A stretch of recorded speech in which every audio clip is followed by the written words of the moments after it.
दूसरी बार मास्क ना लगाने पर 10,000 रुपए जुर्माना रखा गया है।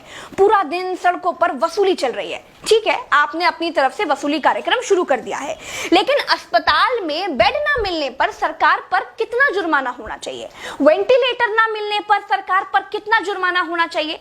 कोरोना टेस्ट ना होने पर सरकार पर कितना जुर्माना होना चाहिए? शमशान में मुर्दा जलाने के लिए लकड़ियां ना होने पर सरकार पर कितना जुर्माना होना चाहिए? शमशानों में दिन दिन भर मुर्दा जलाने की वेटिंग के लिए सरकार पर कितना जुर्माना होना चाहिए? जितने मंत्री और ये मुख्यमंत्रियों ने बंगाल से कोरोना लाकर फैलाया है, उन पर कितना जुर्माना होना चाहिए? बंगाल में बिना मास्क महीने भर से घूम रहे नेताओं पर पर डे के हिसाब से कितना जुर्माना होना चाहिए? क्या सरकारों की कोई जवाबदेही बची है देश में?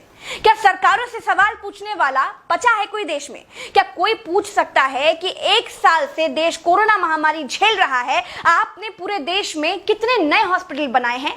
अगर नहीं बनाए तो क्यों नहीं बनाए हैं? क्या कोरोना आपदा में घिरे देश को 1,000 करोड़ के नए संसद भवन की जरूरत थी? क्या देश को 300 करोड़ के नए बीजेपी दफ्तर की जरूरत थी? क्या देश को तत्काल 1100 करोड़ के राम मंदिर की आवश्यकता थी? मंदिर के लिए चंदा मांगा जा सकता है तो हॉस्पिटल बनाने के लिए भी सरकार चंदा मांग सकती थी, लेकिन अस्पताल बनाने की नियत नहीं थी। मूर्ति बनाने की नियत थी तो बना दी। सरकारों ने अस्पताल नहीं बनवाए। क्या इस देश की पब्लिक सरकारों पर कोई जुर्माना लगाएगी? क्या कोरोना आपदा में देश को कुंभ सजाने की आवश्यकता थी? क्या देश को कोरोना महामारी के बीच बंगाल चुनाव में रैलियों की आवश्यकता थी? नहीं थी। देश को अस्पतालों की, डॉक्टरों की, कोरोना की दवाइयों की जरूरत थी। कुछ दवाइयां बनाई भी तो वाहवाही के चक्कर में विदेश भेज दी। आधे अधूरे टीकाकरण में देश अभी अटका हुआ है।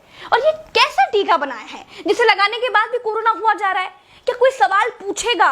चीन ने कोरोना को फैलाया और पूरी तरह से कंट्रोल कर लिया, अपनी जीडीपी में रिकॉर्ड बढ़ोतरी कर ली। चीन से सब कुछ तो ले ही लिया है, सीख भी ले लो। देश में सब आत्ममुग्धता के शिकार हैं, सबको अपनी अपनी तारीफ चाहिए। कुछ ने तारीफ के लिए तो फौज पाल रखी है, और जिनका मन फौज से भी नहीं भरता है, उन्होंने तारीफ के लिए सूचना और जनसंपर्क विभाग बना दिए हैं। गाते रहिएगा ना, जनता का बैंड तो ऑटोमेटिक बज ही रहा है। जिनके अगल बगल से कोरोना से लाशें नहीं उठी है ना, वो मेरी बात को नहीं समझ पाएंगे। जो कोरोना की पीड़ा से गुजरे हैं, जिन्होंने कोरोना से मरे हुए लोगों को शमशान में जलते देखा है, जिन्होंने कतार में लंबी लाशें देखी हैं, वो जान जाएंगे कि मैं क्या कह रही हूं और क्यों कह रही हूं। चलते हैं। राम राम, जय हिंद, दुआ सलाम।